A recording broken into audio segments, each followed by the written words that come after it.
நம்மோடு மூத்த பத்திரிகையாளர் நம்பி நாராயணன் இணைந்திருக்கிறார். சார், தமிழ்நாட்டில் பெருகும் குற்றங்கள் உங்கள் பார்வையில் காரணம் என்ன, அதுக்கு தீர்வு என்ன? சார், ஏற்கனவே நீங்க சொல்லிட்டீங்க, தெளிவா சொல்லிட்டீங்க. அதாவது காவல்துறை என்பது ஏவல் துறையாக மாறி இருக்கிறது. இன்னைக்கு ஒண்ணும் இல்லைங்க, விஜயதசமி பல இடத்துல RSS அதாவது இண்டோர் மீட்டிங் அங்க போய் அரெஸ்ட் பண்ணியிருக்காங்க காவல்துறை. ஒரு இயக்கம் 100 ஆண்டு கடந்த ஒரு இயக்கம் ஒரு குறிப்பிட்ட இடத்துல உள்ளுக்குள்ள போய் எந்த தொந்தரவும் இல்லாமல் இந்த கழுத குதிரை கிட்ட பெர்மிஷன் கேட்டா கொடுக்க மாட்டாங்கன்னு தெரிந்து போய் ஏன்னா ஒவ்வொரு தடவையும் இந்த பாடுபடுத்துறாங்க. கோட்டை சொல்லியிருக்கு அடுத்த தடவை இந்த நீ பண்ணக்கூடாதுன்னு. ஆனாலும் கூட இவன்கிட்ட போய் கெஞ்சிட்டு இருக்கக்கூடாது. ஏன்னா உள்ளுக்குள்ள போய் ஒரு இடத்துல அமைதியா பண்ணா அங்க போய் இன்னைக்கு போலீஸ் அரெஸ்ட் பண்ணது. அப்ப இந்த போலீஸுக்கு என்ன வேலை இருக்குன்னு நினைக்கிறீங்க? இல்ல கரூர்ல நடந்த விஷயத்த பாருங்க. யாரெல்லாம் பிரஸ் மீட்டிங் கொடுத்திருக்கா? டிஜிபி கொடுக்கிறாரு, அந்த இபி ஆபீசர் கொடுக்கிறாரு, மருத்துவமனையில இருந்து கொடுக்குறாங்க, செந்தில் பாலாஜி கொடுக்கிறாரு. என்ன செய்யணும்னு நினைக்கிறாங்கன்னு எனக்கு புரியல. அதாவது பிரஷர் பண்ணி அரசாங்கத்தை நடத்துகிறார்கள். போலீஸுக்கு வேற வேலையே கிடையாது. ஸ்டாலினே என்ன சொல்றாரு?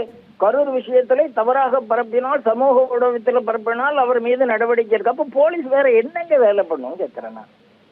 போலீஸ் முதியோரை காப்பார்களா, பெண்களை காப்பாற்றுவார்களா, குழந்தைகளை காப்பாற்றுவார்களா? அதுக்கு அவங்களுக்கு நேரம் இருக்காங்கிறத என்னுடைய கேள்வி. கள்ளக்குறிச்சி அவ்வளவு பெரிய அயோக்கியத்தனம்.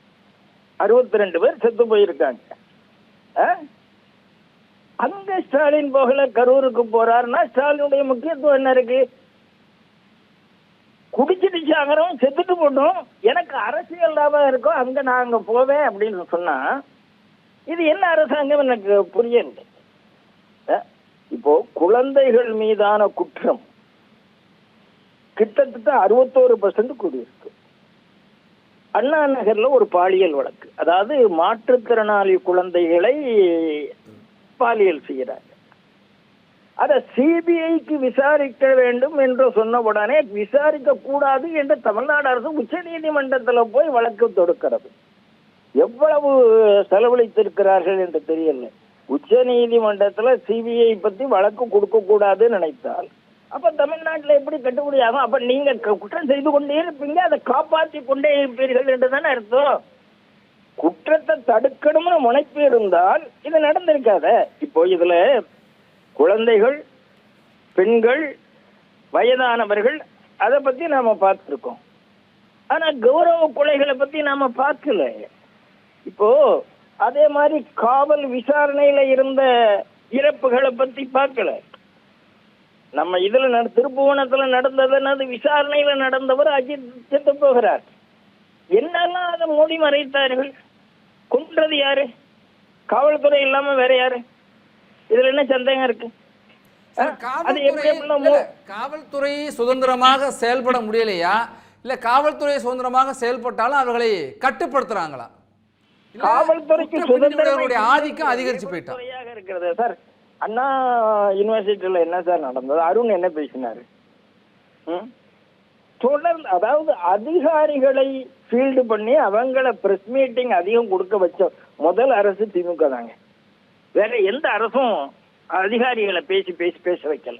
அவர்கள் சம்பந்தப்பட்ட அமைச்சர்கள் பேசுவாங்க. அதிகாரிகள் களத்துல இருக்காங்க, அவங்க சொன்னா அது அரசின் கருத்தாக இருக்கும். இப்ப அமைச்சரா இருக்கிற ஒருத்தர் அவர் அரசியல்வாதியாக பார்க்கப்படுவதனால அந்த கருத்தை அரசியல் ரீதியாக எடுத்துக்கொள்ளப்படும். அதனாலதான் அதிகாரிகள் விளக்கம் கொடுக்குறாங்க, செய்தியாளர்களை சந்திக்கிறாங்க அப்படின்னு சொல்றாங்களே.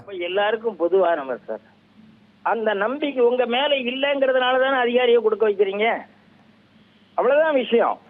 உங்க அமைச்சர்கள் மீது சமூகத்துக்கு நம்பிக்கை இல்லை என்று நீங்கள் தெரிந்ததால் அதிகாரிகளை ஃபீல்டு பண்றீங்க.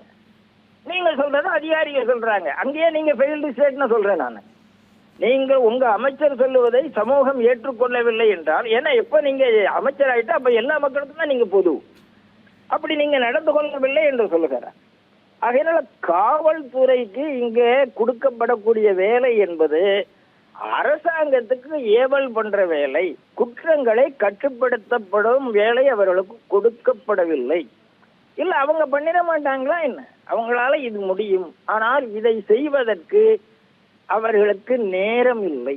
இதுதான் உண்மை. ஏன்னா ஆர்எஸ்எஸ் காரனை போய் அரெஸ்ட் பண்ணேன், சமூக வலைதளத்துல யார் என்ன போடுறா அவனை போய் அரெஸ்ட் பண்ணேன்.